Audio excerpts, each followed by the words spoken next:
Welcome, kind person, to another quiet visit with the past. In tonight's episode, we'll enter another world that is similar to our own in many ways, but which is set in the past. Maybe you're listening as your mind starts to wander, or perhaps you're already feeling sleepy. I'm grateful to you for finding your way here, however you did. I'd love to know where you are and what time it is.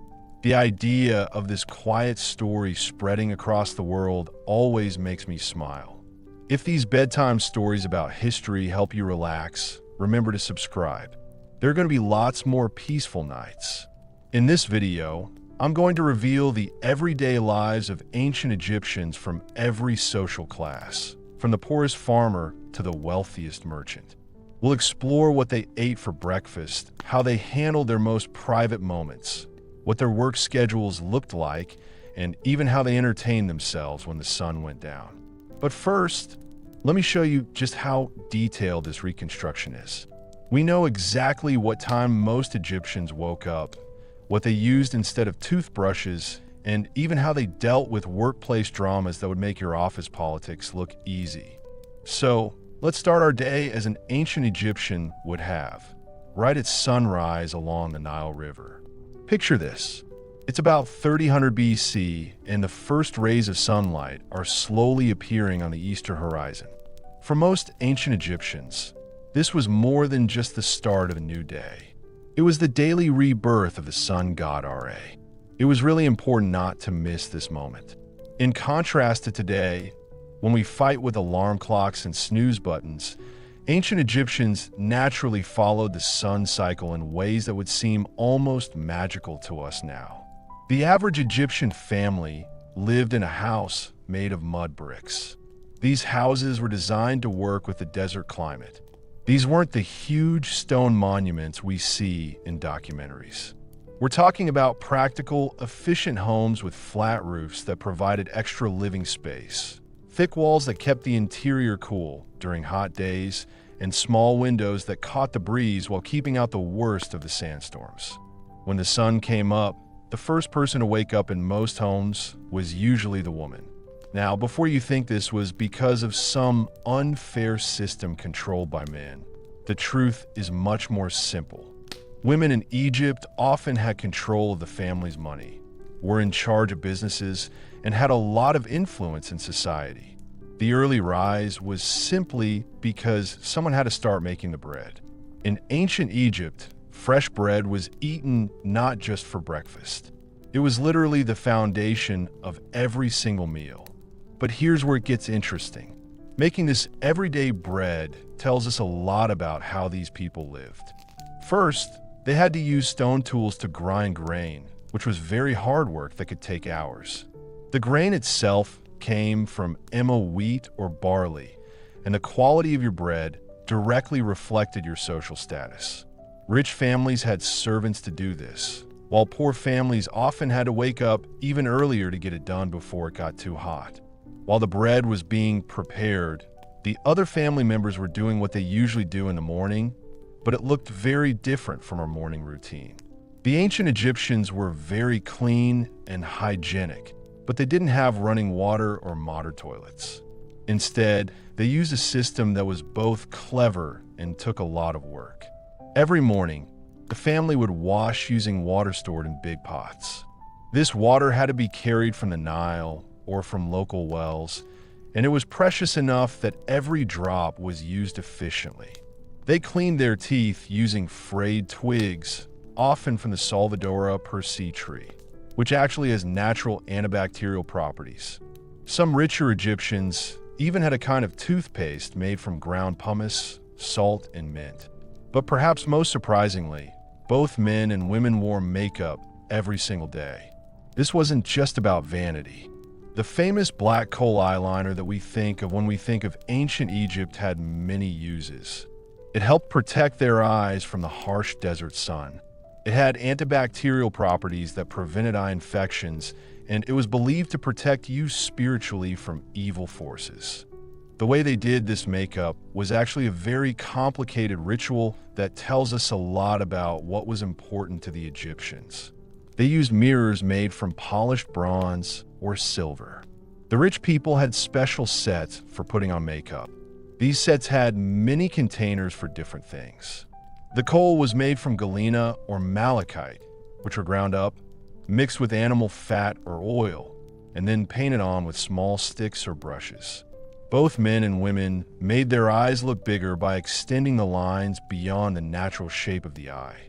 The style of eye makeup varied, depending on the region and the time period.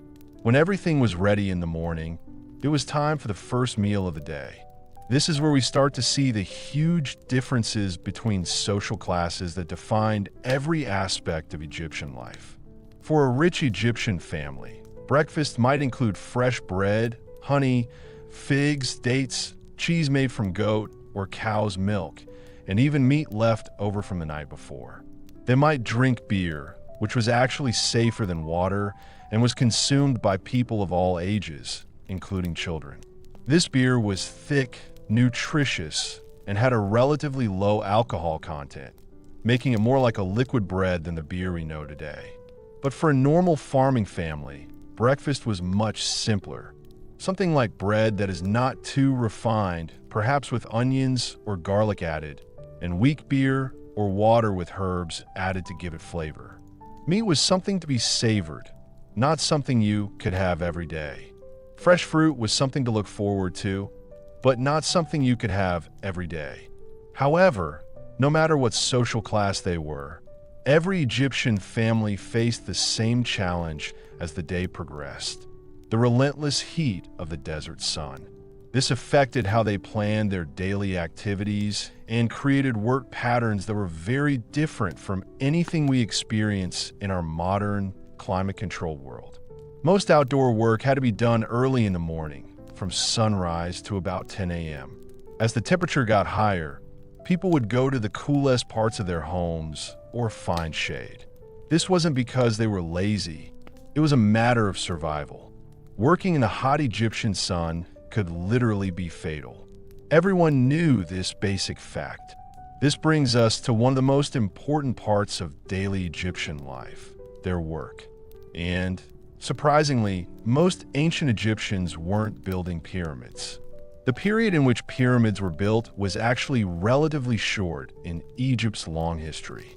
Even during that time, most people were involved in agriculture, crafts, trade, or various service industries that kept this complex civilization running. First, let's talk about the farmers, who made up about 80% of the population. Their daily routine was completely based on the Nile River's annual flood cycle, which was very important to Egyptian life. In fact, their calendar was organized around this cycle. The year was divided into 3 seasons.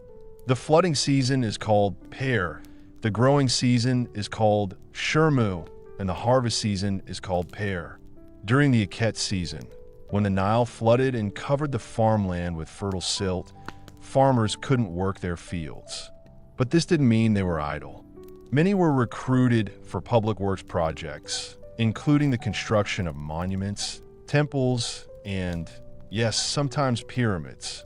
Others worked on maintaining irrigation systems, preparing tools for the next planting season, or doing crafts that could be traded once the floods receded. When Per arrived and the waters went down, farmers had a very busy time.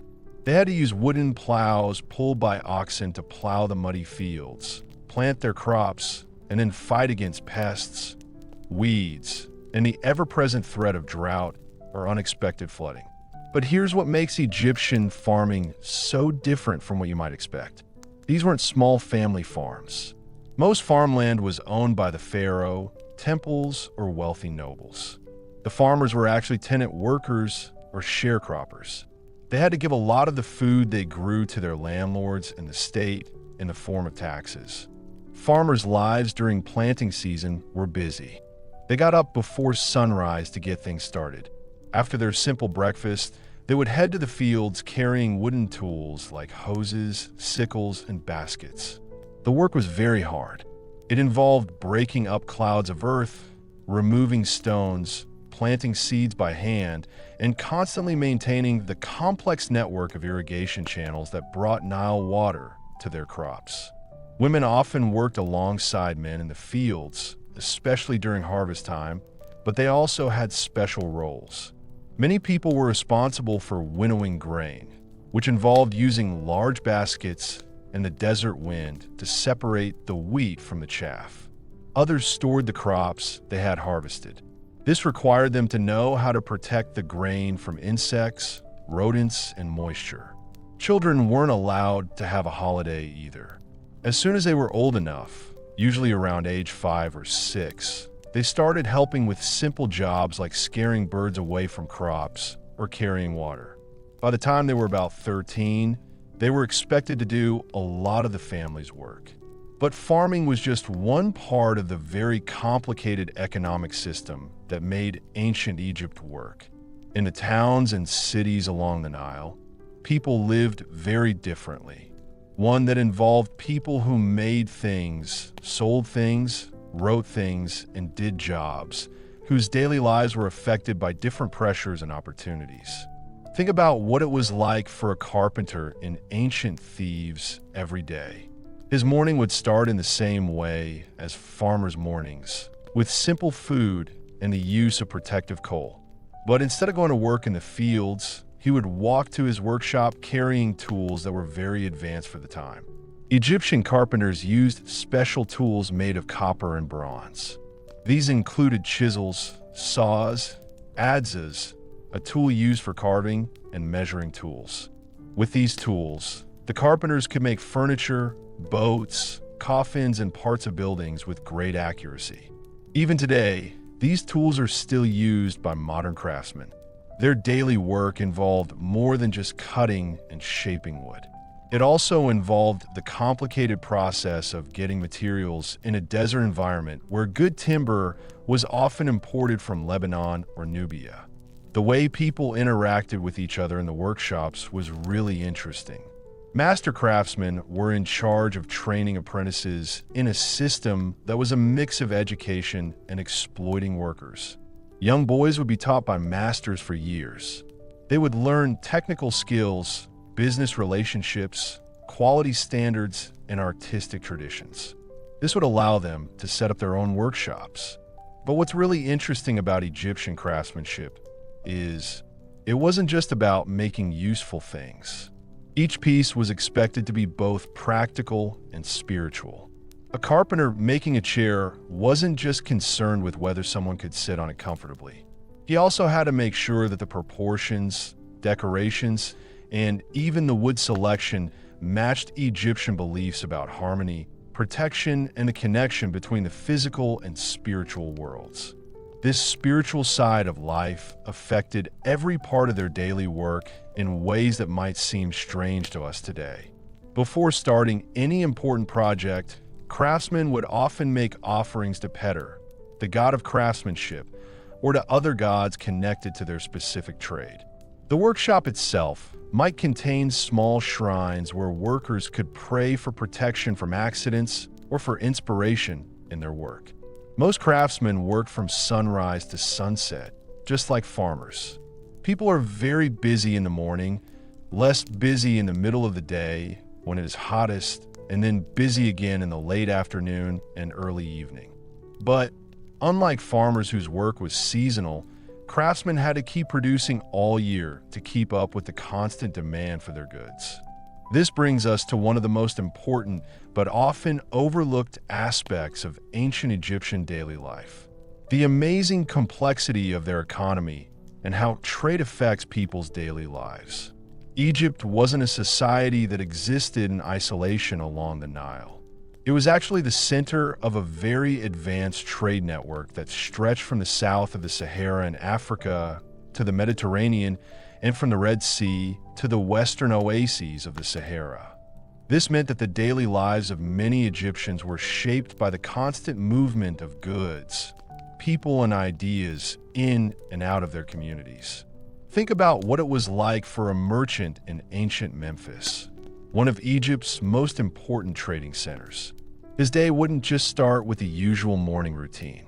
First, he'd carefully review inventory, calculate prices, and plan for the difficult negotiations that were ahead. In ancient Egypt, trade was very different to modern commerce. Prices were not fixed and transactions were not standardized. Instead, every deal was based on bargaining and social negotiation. This merchant might be dealing with Nubian gold traders who were bringing precious metals from the south.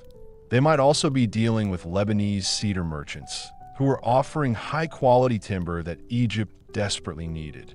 Or they might be dealing with local farmers who were bringing surplus grain to exchange for manufactured goods. Each transaction required not just business skill, but also cultural understanding, language skills, and a deep knowledge of the religious and social rules that govern different communities. But what makes Egyptian trade so interesting is that they didn't use money in the way we understand it today. Instead, they used a complicated system of trading goods with a set value for each unit of copper, silver, or grain. Merchants had to do a lot of maths every day. They had to work out how much different goods were worth using special units of measurement. They also had to make sure that everyone was happy when they exchanged goods. Recording was a big job. Merchants in ancient Egypt used scribes to write down every transaction. This created detailed papyrus records that included the amounts of goods, their quality, dates, and the names of everyone involved. These were more than just business records. They were legal documents that could be used to solve disagreements or collect money that was owed, sometimes years after the original transaction. And talking about scribes, let's look at what they did every day. They were probably the most well-liked people in ancient Egypt.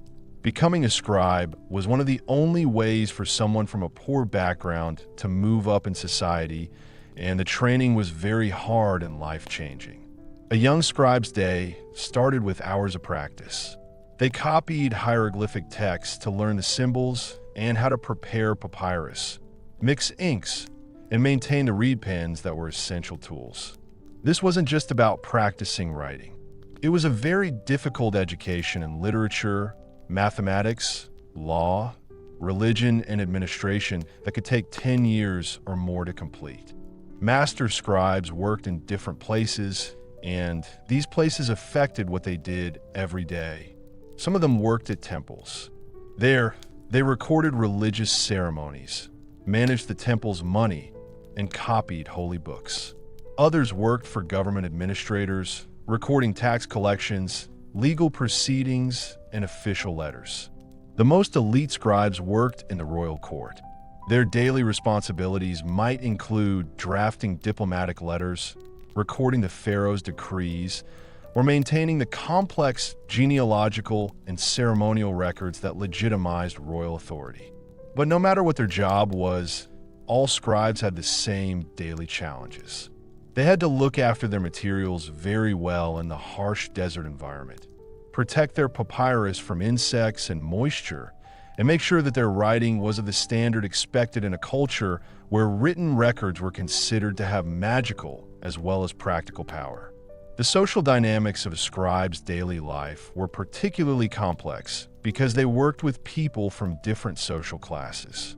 A scribe might spend his morning taking notes from a rich noble, his afternoon mediating a dispute between merchants, and his evening teaching basic writing skills to the children of skilled workers who could afford private lessons. This shows us one of the most interesting things about ancient Egyptian society: the role of women in everyday economic life. Unlike many ancient civilizations, Egypt gave women a lot of opportunities to make money and have an influence on society. But these opportunities were very different for rich and poor women. Egyptian women who were rich could own property, run businesses, and do legal transactions. This was something that many other societies wouldn't see for thousands of years. A typical day for a rich merchant woman might include overseeing the production of cloth in her workshops, negotiating contracts with suppliers, managing a staff of servants and workers, and maintaining the social relationships that were essential for business success. These women didn't just get their positions by inheritance. Many people became rich by starting their own businesses. Some of them specialized in luxury goods, such as perfumes, jewelry, and fine textiles. Others ran pubs, managed farms, or did the household chores for rich families. Their daily work was the same as that of their male colleagues. They needed the same skills, including maths, negotiation, cultural awareness, and the physical stamina to manage many responsibilities throughout long, demanding days. But even women from more modest backgrounds had opportunities that might surprise modern observers. Many of them were professional mourners, entertainers, or religious officials. Others ran small businesses from their homes, making things like bread, beer, and textiles, or other goods, which they then sold in local markets. The daily life of a working woman in ancient Egypt was shaped by the same environmental challenges that affected everyone else. However, she also had the responsibility of looking after her family and running a home. For example, a woman who runs a small bakery has to make sure that she can still make bread, even when she is busy looking after her children. She also has to keep her ovens in good condition, even if there is not much fuel available. She must also make sure that she has good relationships with the people who supply her with grain, as well as with her customers. All of this is important because it can make or break her reputation in the local community. All of these economic activities were supported by an infrastructure that required its own army of workers. These workers were essential but often overlooked. The people who looked after Egypt's irrigation systems, transported goods along the Nile, operated the docks and warehouses, and provided the many services that kept this complex society functioning. Imagine what it was like to be a Nile boatman, whose work was very important for Egyptian civilization. His day would start before sunrise. He would check his boat for damage from the previous day's journey. He would load cargo or passengers, and he would prepare for the tricky navigation needed to travel safely along a river that was both Egypt's lifeline and one of its greatest dangers. Sailing down the Nile required knowing exactly when the water levels changed, where the sandbars were, and where the dangerous currents were. It also meant knowing where the hippos and crocodiles were, as they were a constant threat to boats on the river. A boatman's daily routine involved more than just the physical work of sailing, rowing, or pulling his boat. It also involved the mental challenge of reading the river conditions and making split-second decisions that could mean the difference between a successful journey and a catastrophic accident. The cargo these boatmen transported reveals the incredible variety of goods that flowed through Egyptian society every day. One boat might carry grain from Upper Egypt, gold from Nubia, cedar wood from Lebanon, incense from the Red Sea coast, and manufacture goods from workshops in Memphis or Thebes. The boatman had to understand how to handle each type of cargo, manage the complex logistics of making multiple stops along his route, and keep detailed records of what was loaded and unloaded at each destination. But the Nile was more than just a busy road. It was also the main way most Egyptians got around. This meant that boatmen also carried passengers, connecting families separated by distance, enabling pilgrimages to important religious sites, and facilitating social interactions that bound Egyptian communities together. The ancient Egyptians had a very rich and complex social life. After work, communities came alive with activities that were both fun and important for society. Evening gatherings were a big part of Egyptian social life, and they took many different forms depending on the season, the community, and the social class of the people taking part. In farming villages, people would meet in courtyards or on rooftops to talk about the day's events, tell stories, play games, and enjoy whatever entertainment was available.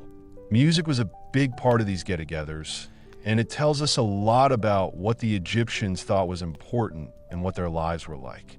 Musicians used instruments like harps, flutes, drums, and cymbals to make music. This music was used with singing, dancing, and storytelling. But this wasn't just a fun thing to do. People thought that music had a spiritual power. A lot of the songs played at night in Egypt were actually religious hymns or magic incantations. These were used to protect people, bring them good luck, or honor the gods. Dancing was also very important and had many uses in Egyptian society. Some dances were just for fun, like a way to celebrate finding a partner, or just enjoy moving around after a long day's work. Others were religious rituals that were believed to communicate with gods and goddesses, ensure successful harvests, or protect communities from harm. Games were a big part of Egyptian social life. The different games they played show that they valued both thinking and having fun. Senet, perhaps the most famous Egyptian board game, was played by people from all parts of society and was believed to have religious significance related to the journey through the afterlife. But Egyptians also played simpler games that children could enjoy, as well as more complex strategy games that challenged adult players. These evening social activities were more than just a way to pass the time. They were very important for keeping the community together, passing on cultural knowledge from one generation to the next, and providing the social bonds that help people deal with the challenges of daily life in a tough environment. But most importantly, these gatherings were places where people could learn things in a relaxed way, which was very important for most Egyptians.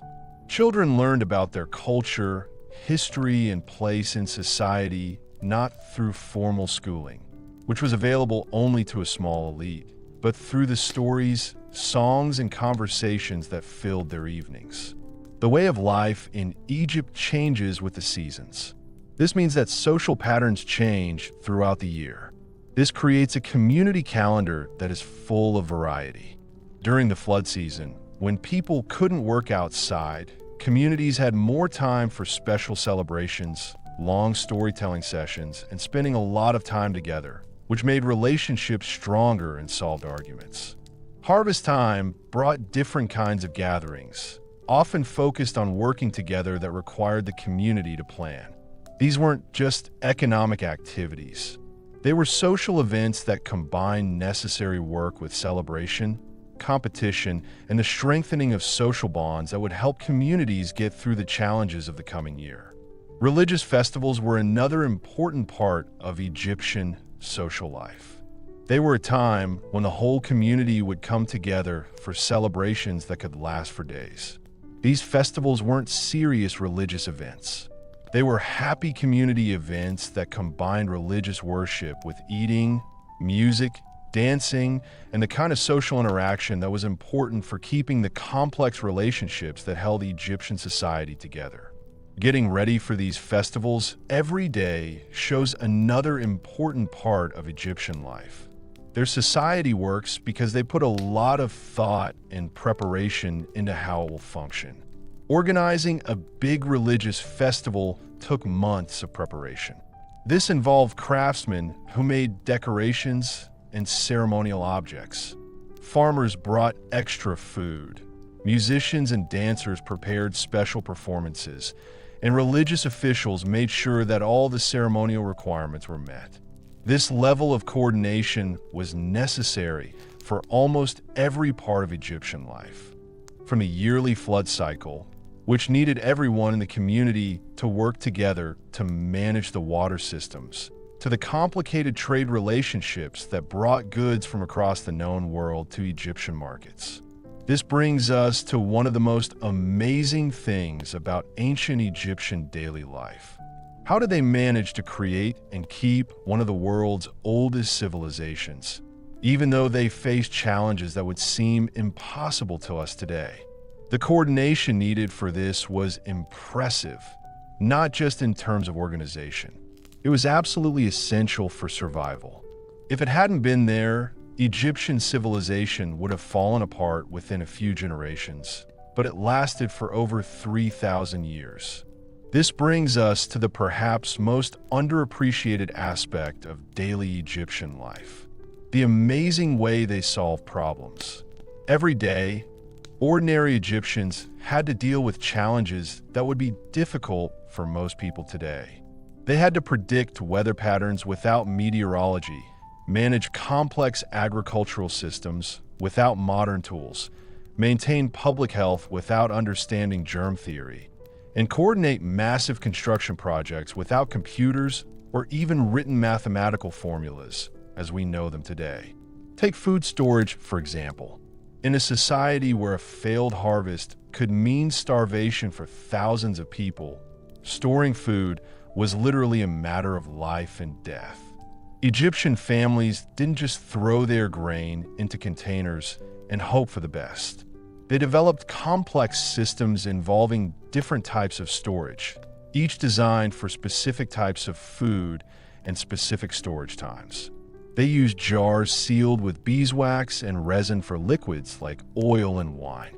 They created underground storage chambers that kept the same temperature as the surface, even though it was very hot above ground. They invented ways to dry fruits and vegetables so they could be stored for months without needing to be kept cold. They even figured out how to store live fish in artificial ponds, creating a kind of ancient aquaculture system that provided fresh protein all year round. But here's what makes this even more remarkable. These weren't techniques developed by experts and then taught to the public. These were skills that ordinary families passed down through generations, learned through trial and error, and adapted to local conditions. A farming family in Upper Egypt might have completely different ways of storing food than a merchant family in the Delta, but both systems would be very advanced and perfectly adapted to their specific circumstances. These systems needed to be checked and maintained every day, which required constant attention and expertise. Women often specialized in preserving food. They spent hours each day checking that fermentation processes were working properly, checking stored goods for signs of spoilage, and adjusting storage conditions based on the time of year. This wasn't just about looking after the house and family. It was highly skilled technical work that required a deep understanding of chemistry, biology, and engineering principles that these people couldn't name, but absolutely understood. Men often focused on building and looking after storage facilities themselves. This required skills in masonry, waterproofing, ventilation design, and pest control that would impress modern contractors. They had to build structures that could withstand floods, earthquakes, extreme temperature variations, and the constant attack of insects and rodents that threatened stored food supplies. Children learned these skills by taking part every day and gradually taking on more responsibility as they showed they could do the tasks. By the time they reached adulthood, they knew a lot more about food systems than most modern people. This same pattern of solving problems in a clever way appears in every part of Egyptian daily life. Think about how they took care of their own health, which was much better than most people think. The Egyptians didn't just wash themselves. They had developed complex systems for maintaining cleanliness that addressed both practical and spiritual concerns. Their daily bathing routines involved more than just water. They also used special soaps made from animal fats and plant-based alkalis.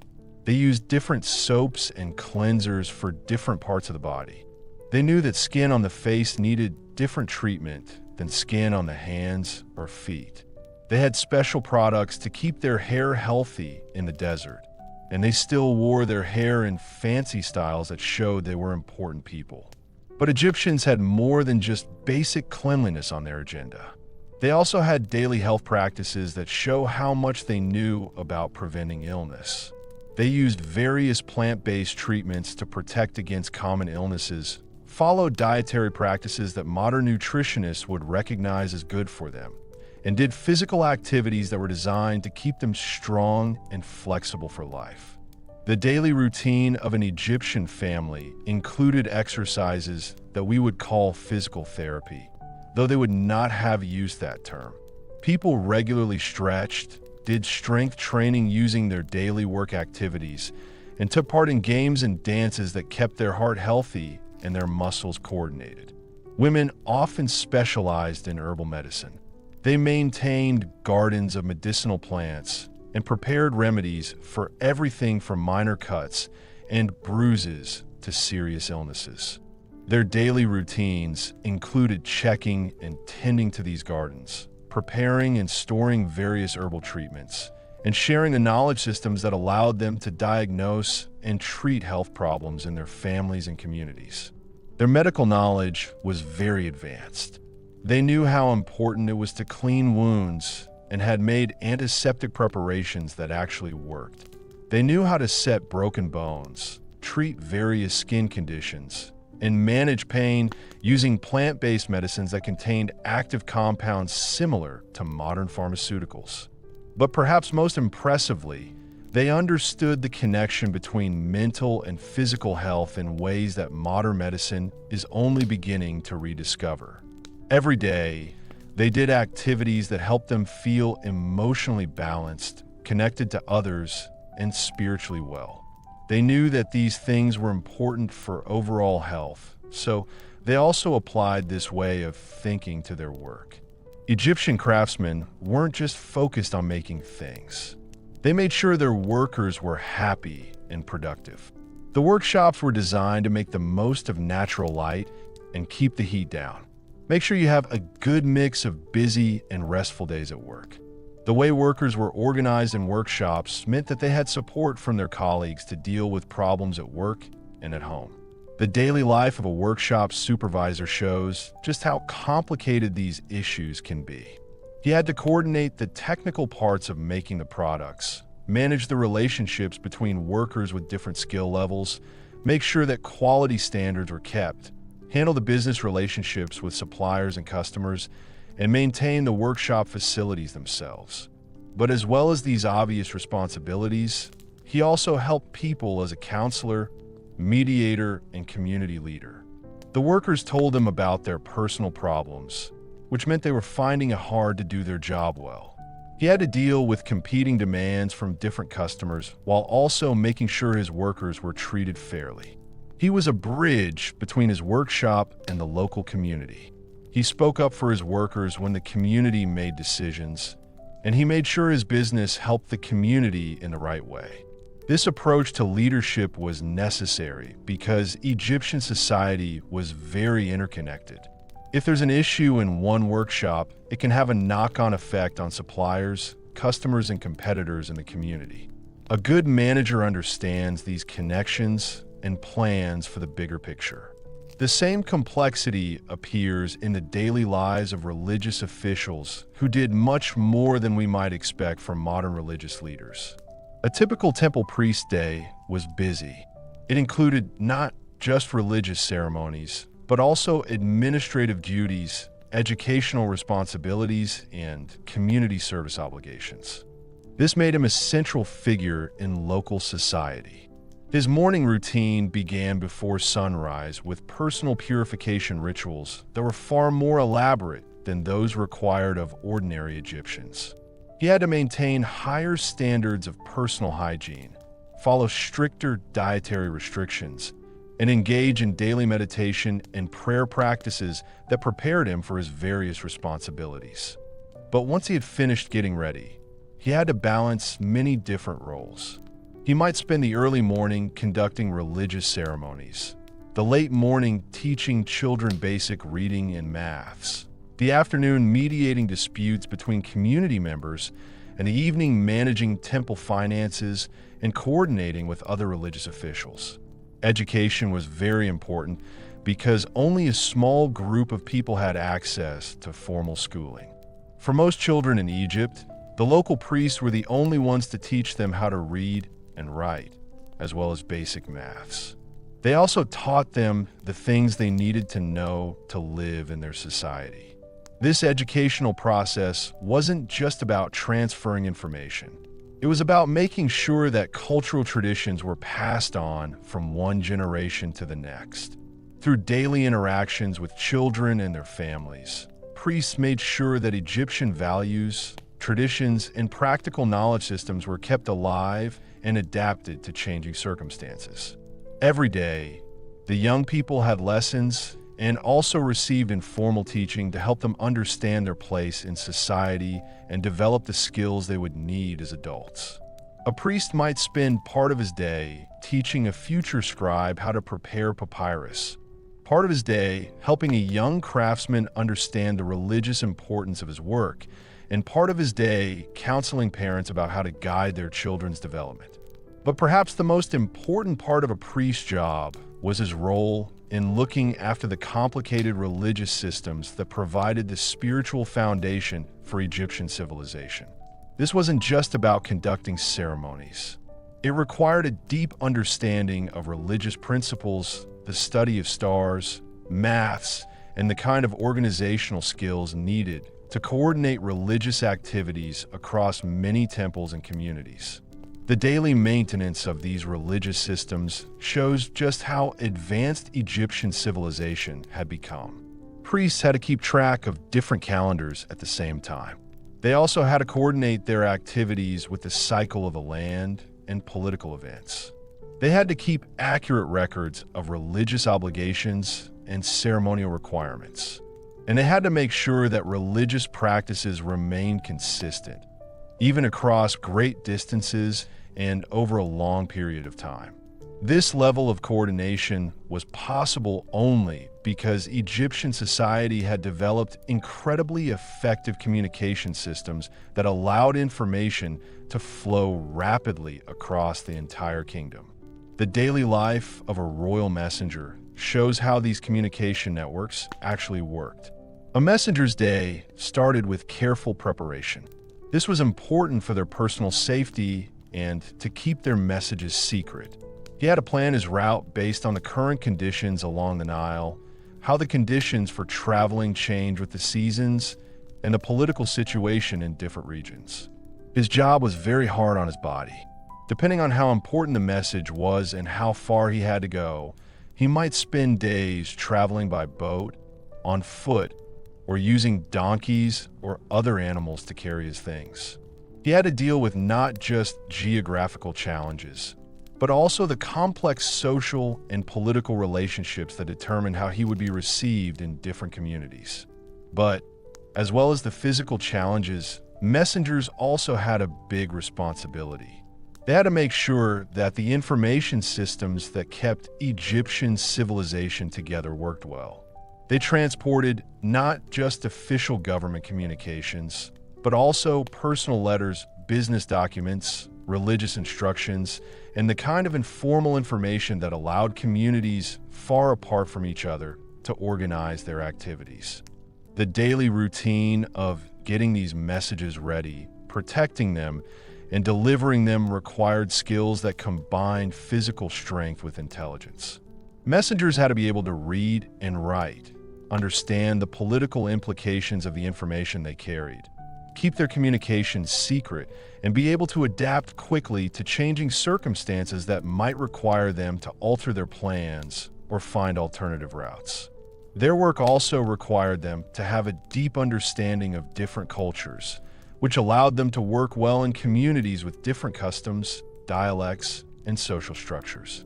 If a messenger was traveling from Memphis to Aswan, he would meet many different local communities.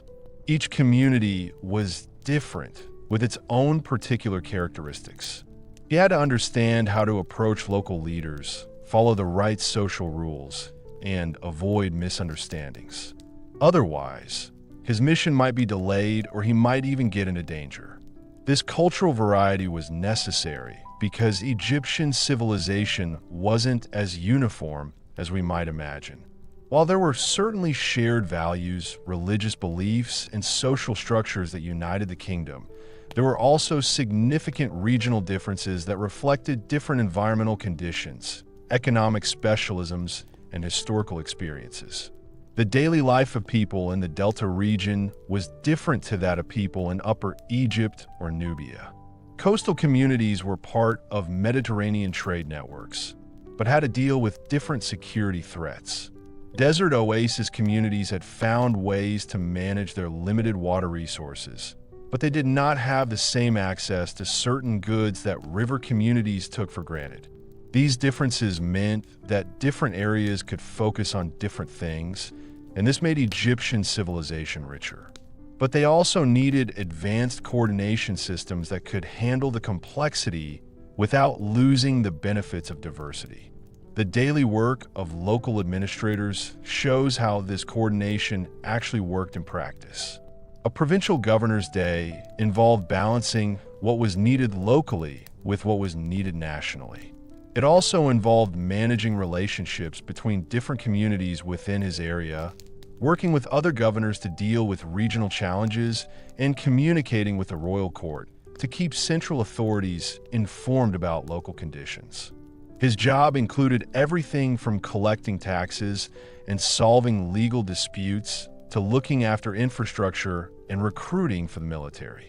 But most importantly, he connected local communities with the rest of Egyptian society, making sure that local differences were kept to a minimum while allowing communities to adapt Egyptian institutions to suit them. This was a very difficult task that required great skill and constant attention to changing conditions. A governor needs to understand two things: the formal requirements of his position and the informal relationships and cultural dynamics that determine how well he can accomplish his goals. Every day, he had a lot of different things to do. He had formal meetings with local officials. He also had informal conversations with community leaders. And he spent time with ordinary citizens who brought him their concerns and complaints. He also had private time for planning and reflection. This allowed him to deal with problems before they got worse. But as well as these clear responsibilities, he also had to look after his own home, deal with his own family and friends, and take part in the social and religious activities that were important for keeping his place in the community. The daily life of a high-ranking official wasn't just about using their power. It was about keeping track of all the different relationships that were needed for effective governance. This same pattern appears throughout Egyptian society. Farmers, craftsmen, merchants, priests, and government officials all had complex and sophisticated daily lives. This was not always obvious, as we tend to think of people from the past as living very simply. They had developed social institutions, economic systems, and cultural practices that allowed them to create and maintain one of history's most successful civilizations. They solved problems that would challenge modern societies, adapted to environmental conditions that would defeat less organized communities, and maintained their culture across centuries of change and challenge. They did all of this while dealing with the same basic human needs and desires that we face today. People need food, shelter, and security. People want to do meaningful work and connect with others. They also want to look after their children and parents as they get older. And everyone wants to know what their life is for. The daily routines we've explored show that people are very similar to us, but have found very different ways to create successful communities that last. Their ideas are still relevant today because they show us that there are many ways to organize human society and many definitions of what makes a good life. As we carry on learning about how ancient Egyptians lived day to day, we'll find out more surprising facts about how these amazing people built a civilization that lasted for over 3,000 years. They adjusted and changed over time, but kept on being the same in important ways, even when they were doing really well or going through hard times, when they were growing or shrinking, when they were inventing new things or protecting what they already had. The evening hours in ancient Egypt showed perhaps the most personal and interesting parts of daily life. When the very hot weather finally stopped and communities were full of activities that would surprise anyone who thinks these people lived simple, basic lives. When the sun started going down, Egyptian families didn't just collapse from exhaustion after their busy days. Instead, they took part in a rich social world that was both very practical and surprisingly sophisticated. Imagine a normal evening in a middle-class area near the Nile around 2500 BC. When the temperature finally got to a nice level, people started to fill the courtyards and rooftops of the community with activities that did many things at once. This wasn't just a time to relax. It was when the real business of maintaining social relationships, educating children, and preserving cultural knowledge actually took place. Preparing food for the evening meal was a community activity that tells us a lot about Egyptian society and its values. In Egypt, people used to eat dinner as a group, not just with their immediate family. This was a special event where lots of people would come together to share food.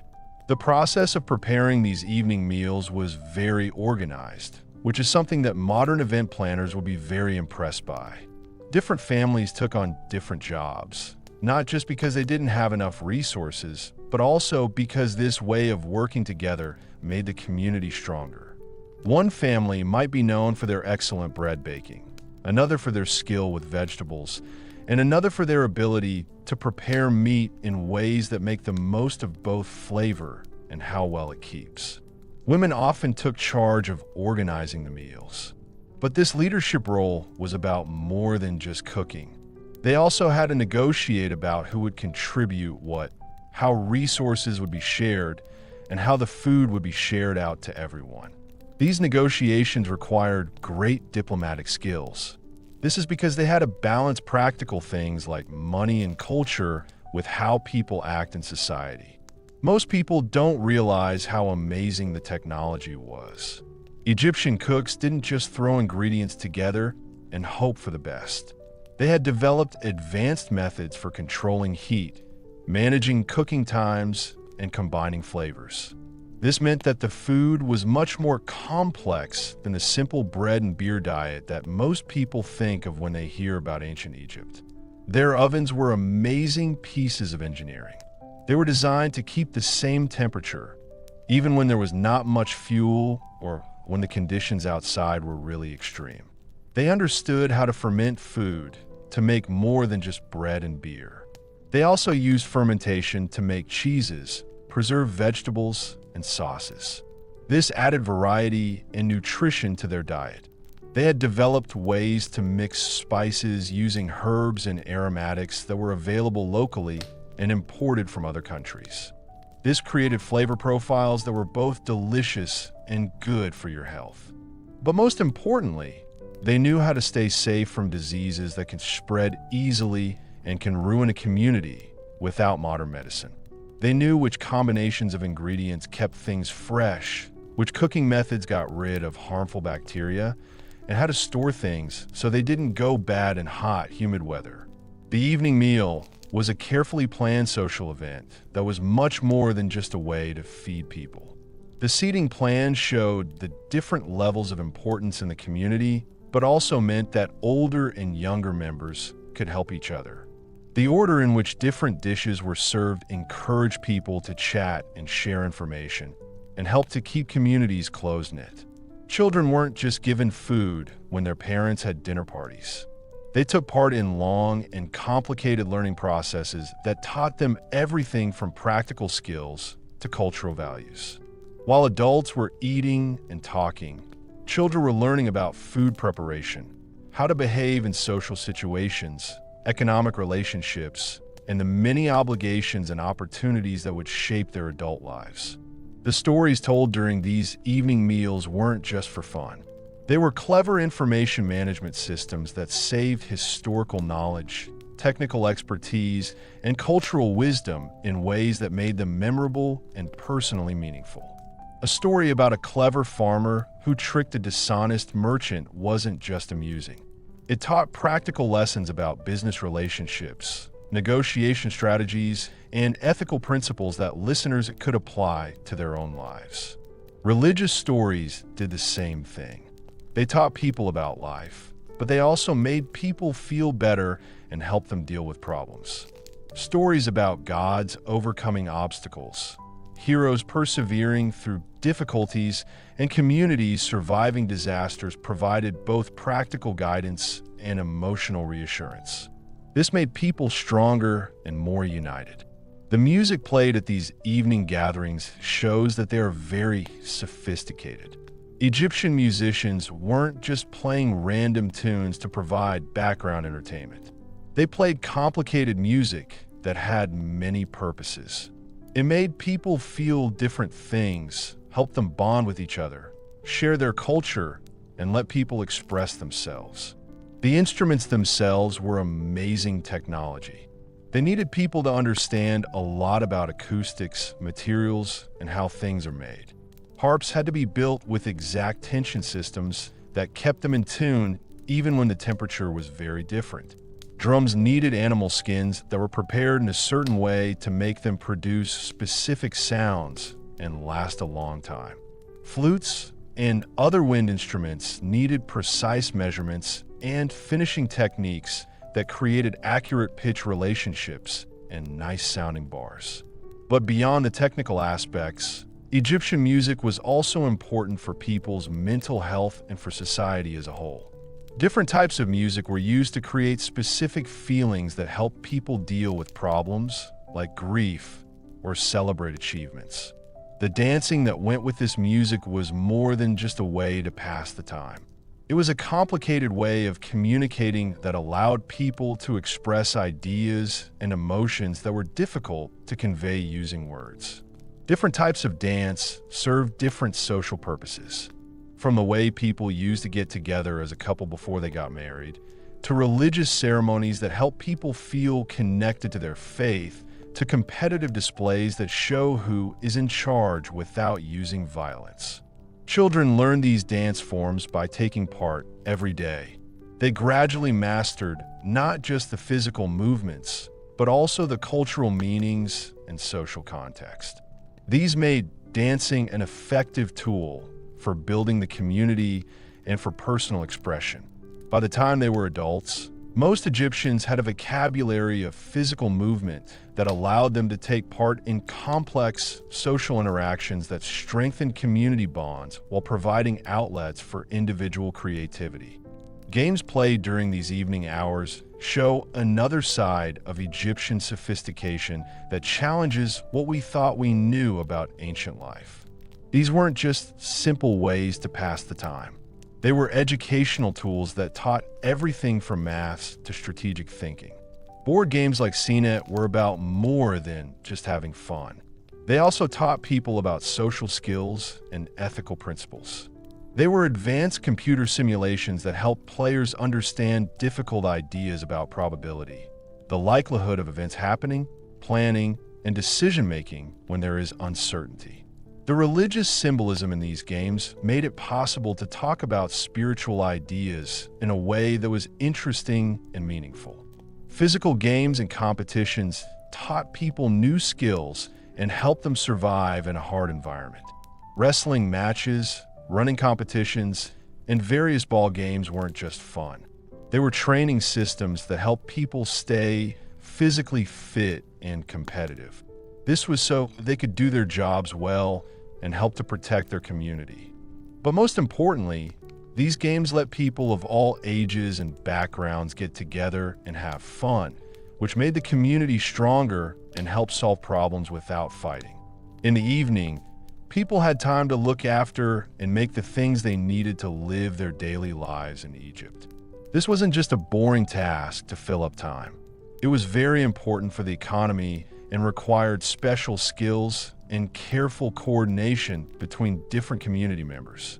Women often spent evenings making clothes that were much more complicated than just weaving. They had to process raw materials like flax and wool using techniques that require them to understand how the fibers worked, what chemicals to use, and how to use the mechanical processes. They used looms that were amazing machines. They could make fabrics with different patterns, textures, and properties, depending on what they were being used for. The designs they created were more than just for looks. They were information systems that communicated social status, regional identity, religious beliefs, and personal achievements in ways that were immediately recognizable to other community members. A skilled textile worker could look at someone's clothing and immediately understand what their job is, where they come from, how well off they are, and what their role in the community is. Men often used the evening to look after and make tools. These tools were very important for the survival of the community. They had to keep metal tools in good condition using techniques that required understanding of metallurgy, the study of metals, heat treatment, The process of applying heat to change the properties of a metal, and precision shaping, working with great care to get the shape exactly right. These techniques would impress modern craftsmen. They created wooden tools using carpentry skills that were both beautiful and strong. But in the evening, there was time for new ideas and trying things that helped Egyptian technology and culture get better over time. In their free time, craftsmen tried out new ways of doing things, tested different materials, and came up with better tools and methods. This made them more productive and improved the quality of their work. These achievements weren't just the result of one person's efforts. They were shared through networks of people who knew each other.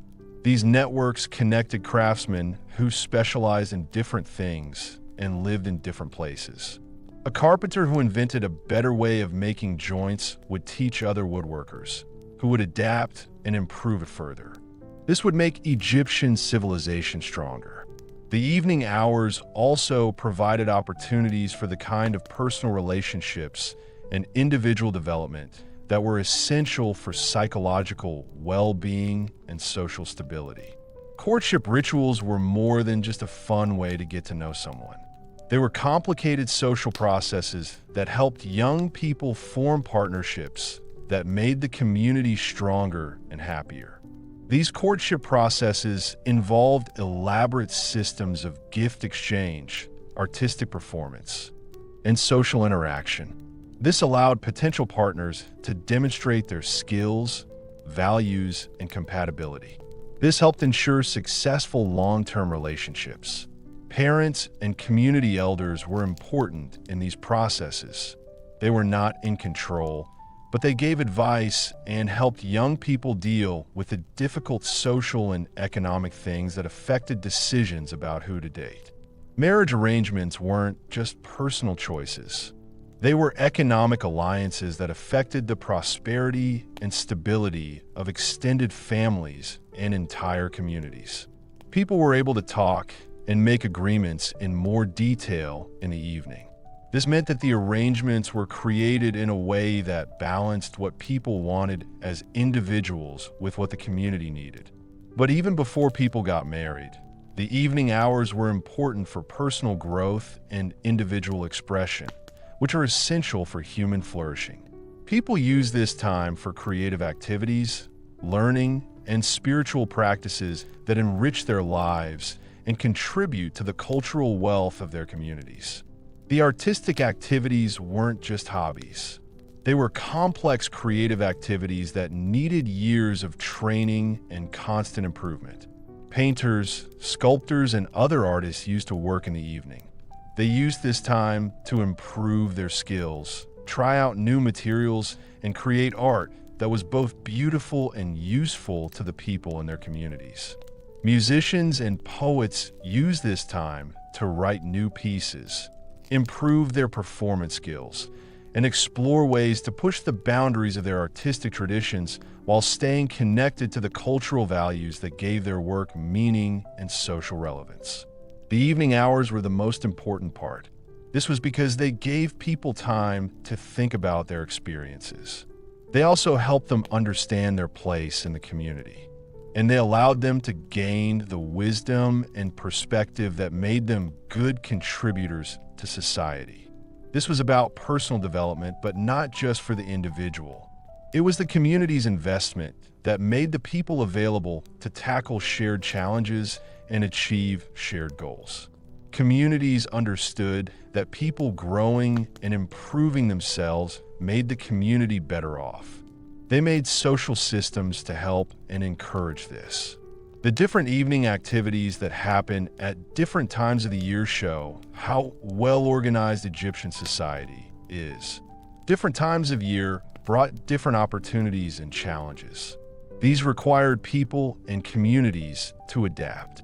During the flood season, when it was not possible to do any work outside, people might have held big parties that lasted for days. These weren't just parties. They were activities that helped to build a sense of community, reducing existing tensions and allowing for the sharing of traditional knowledge, while also encouraging new ideas and changes. During the busy times of day, when people were working hard and had a lot to do, they might have had less to do in the evening. But even then, they still had important social and cultural activities that helped the community and the people in it feel good and get on with each other. The ability to change these social patterns to suit new situations without losing their most important features shows that Egyptian civilization was very advanced. This allowed it to last for hundreds of years, despite environmental, political, and economic changes that destroyed less adaptable societies. But perhaps the most amazing thing about Egyptian evening life was how it found a balance between what each person needed and what the group needed, which helped communities to survive and thrive for a very long time. The social structures that emerged during these evening hours weren't imposed from above by authorities. They developed naturally through the daily interactions of people who understood that their own well-being depended on the health and prosperity of their communities. This understanding led to social systems that could change when needed, but were also strong enough to provide stability. This made it possible for people to plan for the future and invest in long-term relationships and projects. In the evening, the intercoms also helped local Egyptian communities connect with a wider world. They allowed communities to trade goods, exchange ideas, and meet people from other parts of the known world. Merchants, craftspeople, religious pilgrims, and government officials often took part in these evening social activities. They shared news, ideas, and perspectives from other regions. This enriched local communities and connected them to larger networks of information and opportunity. These interactions weren't just casual chats. They were very important for communication in ancient Egypt. They helped the Egyptian civilization to stay united, even though the country was very big and the environment was different in different places. The information shared through these networks added to the formal communication systems used by the government and religious authorities. This made sure that important knowledge reached all parts of Egyptian society. The cultural exchange that happened during these evening interactions also helped Egyptian civilization to keep on changing and improving. This allowed local innovations to spread throughout the kingdom, while also bringing external ideas and techniques that made Egyptian capabilities and opportunities better. But most importantly, these evening social activities were the start of a strong community spirit that helped Egyptian civilization to survive and thrive through difficult times. These times included political instability, environmental challenges, and economic disruption, which would have been much harder for societies that were not as connected. The people who met every evening were like a big family. They helped each other and worked together to survive. The knowledge systems kept alive by these evening classes taught people the skills and customs they needed to deal with new situations, while keeping to their most important beliefs and values. The way these social gatherings were set up meant that any arguments or disagreements were quickly sorted out, so that bigger problems were avoided. As we learn more about ancient Egyptian evening life, we realize that these people were trying to do more than just survive in a difficult environment. They were advanced social beings who had created cultural systems that supported both individual happiness and collective success in ways that modern societies are still trying to achieve. Their evening routines show that they understood that people need more than just enough food and a place to live to be happy. It needed people to have meaningful relationships with each other, opportunities to develop as individuals, ways to express themselves creatively, and the chance to take part in something bigger than just getting by. The complexity of their social organization, the depth of their cultural knowledge, and the effectiveness of their community-building practices challenge our assumptions about what ancient peoples were capable of achieving. This suggests that we might be able to learn something from their approaches to organizing human communities. But the evening hours were just one part of a daily cycle that included sleep patterns and morning preparations. These were equally sophisticated and equally essential for the functioning of Egyptian civilization. The way Egyptians adjusted their sleeping and waking hours shows how they understood human needs and created social systems that helped people function at their best. When they were really tired, they didn't just lie down to get a sleep. It was a carefully managed process that recognized the importance of rest for physical health, mental well-being, and spiritual balance. The sleeping arrangements in ancient Egypt were based on both practical things like the climate and safety, and a deep understanding of how the environment affects sleep quality and overall health. Their beds weren't just places to rest at the end of busy days. They were carefully designed systems that provided comfort, support, and protection in ways that maximized rest quality. They also reflected social status and cultural values. The materials, construction techniques, and decorative elements of Egyptian beds show that they were made using highly advanced technology and are very artistic, which makes us question what we thought we knew about how things were made in ancient times. But even more remarkably, Egyptian sleep practices included recognition of the psychological and spiritual aspects of rest that modern sleep science is only beginning to understand.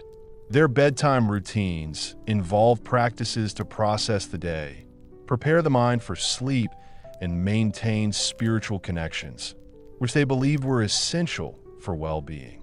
The dreams that occur during sleep are not just random thoughts. They were seen as important sources of information, guidance, and spiritual communication that needed to be carefully understood. The Egyptians had very clever ways of understanding and interpreting dreams. These ways mixed psychological knowledge with religious beliefs.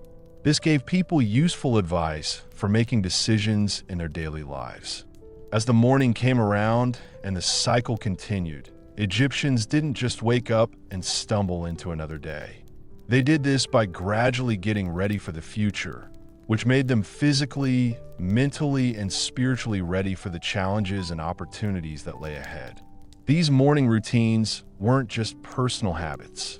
They were cultural practices that connected people to their communities, their traditions, and their understanding of their place in the world. These practices gave meaning and purpose to their daily activities. The morning prayers, offerings, and ritual activities that began each day weren't pointless. These were psychological preparation techniques that helped people approach their daily responsibilities with the confidence, focus, and commitment needed to do their best in difficult situations. Perhaps most remarkably, these morning routines included planning and goal-setting activities. These activities helped individuals coordinate their daily activities with the needs and activities of their families, their communities, and the larger economic and social systems of which they were part. Life in Egypt wasn't just about surviving. It was a carefully planned way of taking part in a complex society that needed people to work together in a lot of different ways. The daily routines we've been exploring weren't just personal habits. They were very important for Egyptian society and the economy. Every morning, they talked about the weather, what the season was like, what the community needed, what the family needed, and what each person wanted to do. They did this to make the most of both what each person could do on their own and how everyone worked together. These weren't simple to-do lists. They were long-term planning processes that took into account many different things and competing priorities in ways that would impress modern project managers.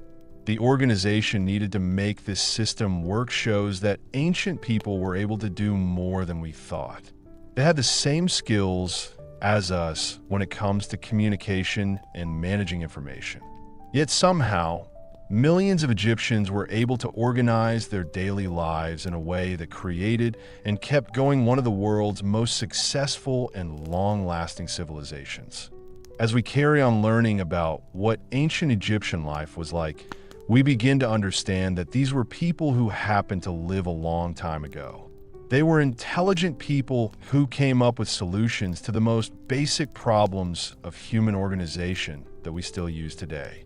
Their methods for building communities, managing resources, teaching people, resolving conflicts, and helping individuals grow are interesting because they could help create better human societies that last, are fair, and are satisfying for people.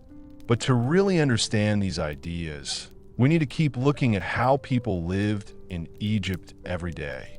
We need to look at not just what they did, but how they did it and why their methods were so good at making life better even when things were hard.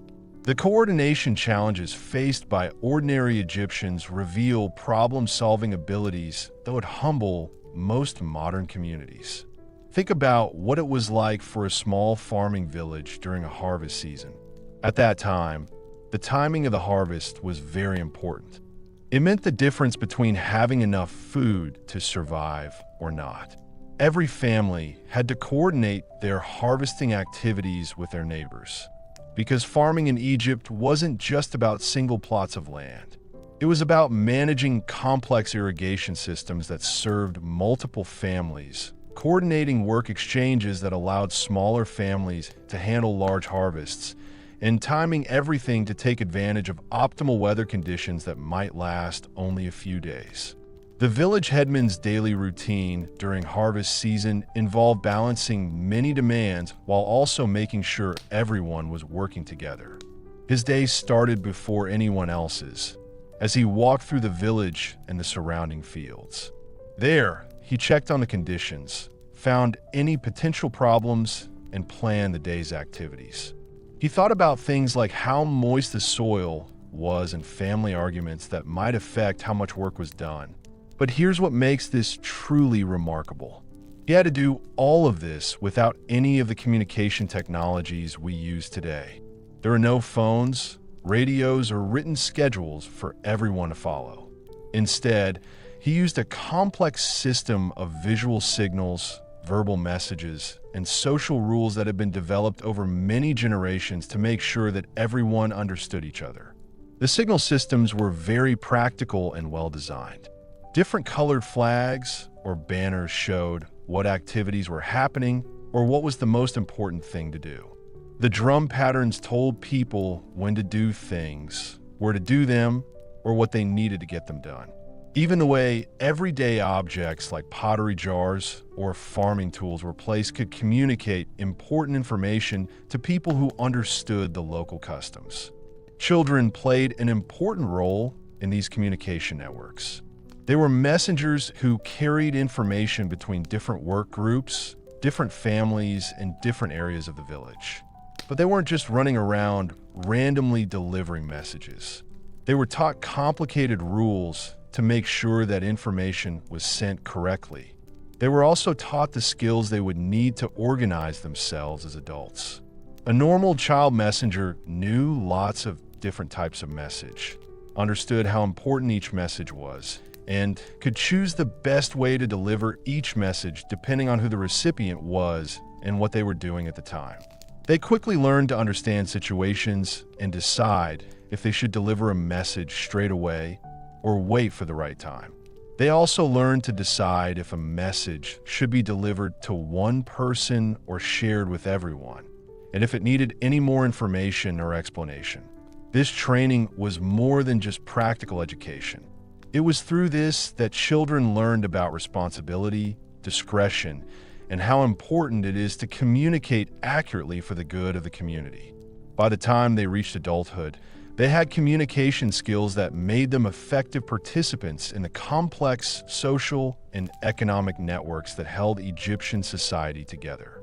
The way they managed these communication networks every day shows how advanced Egyptian organizations are. Information was sent out in many different ways at the same time. This meant that if anything was lost, it could still be found and fixed, so that the information was always accurate. The government, religious leaders, and community officials all shared official information using the official channels. People used informal channels to talk to each other, find out what was going on in their local area, and share information about what was happening in their social lives. In an emergency, the usual ways people talk to each other might be ignored so that the community can respond straight away. But perhaps most impressively, Egyptians developed systems that let them check how well their communication networks were working and make changes when problems were found. Village leaders regularly checked to make sure that important information had reached everyone who needed it, that instructions were being understood and followed correctly, and that the communication systems were adapting effectively to changing situations. These systems needed to be checked and maintained every day, and people in the community had to pay attention to this. Messengers had to be fit and know the area well. Signal operators had to keep their equipment working well and follow the latest rules. Community leaders had to keep an eye on how information was shared and spot any problems that could stop important coordination from working. This organized way of managing communication was a big part of everyday life in Egypt. It created information networks that connected individual families to their local communities to regional centers, and regional centers to the national government and religious institutions. These institutions worked together to coordinate the entire civilization. The daily life of a regional message coordinator shows just how advanced these systems had become. His job included managing different communication networks at the same time, making sure information from different organizations could be shared, and making sure important information reached the right people quickly enough to help with planning and solving problems. Every morning, he checked lots of different sources to see if there were any situations that needed a coordinated response. He looked at reports from local officials about different things, like the state of the crops, security problems, opportunities for trade, and shortages of resources that could affect the stability of the region. But he also kept an eye on unofficial information networks. These networks shared rumors, gossip, and unofficial observations.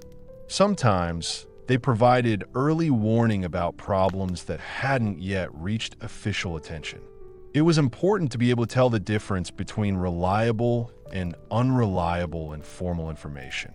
This required advanced analytical skills and a deep understanding of local social dynamics and information patterns.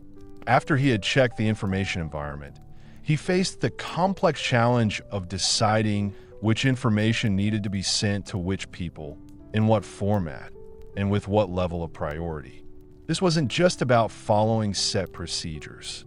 It needed careful planning about how different pieces of information might interact with each other and with ongoing activities in different parts of his region. The process of sending messages involved coordinating different messengers, delivery methods, and times. These had to take into account things like how long it took to travel, if the person receiving the message was free, and how urgent the message was. One morning's work might include sending urgent messages about flooding to farmers, regular reports to the government, and personal messages that help keep good relationships so that the region can work well together. But regional coordinators had other important jobs too. They looked at information to see if there were any patterns or trends that local officials might have missed. They looked for links between things that at first seemed not to be related, early signs of problems that are developing, and chances for everyone to work together that would be good for lots of communities at the same time. This analytical function was very important for keeping Egyptian civilization stable and successful. It allowed problems to be solved before they became crises and opportunities to be used before they disappeared. The daily work of these coordinators helped Egyptian leaders to make good plans.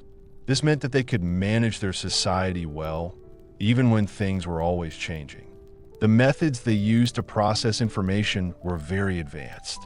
They compared current conditions with historical patterns, looked for unusual changes that could be a sign of problems, and predicted what might happen in the future based on current trends and how things usually happen. They kept detailed records that let them see how things had changed over time, spot seasonal patterns that affected planning and how much stuff was needed, and record what had worked and what hadn't worked when dealing with different types of problems. These records were more than just office work. They were strategic intelligence systems that informed decision-making at every level of Egyptian society.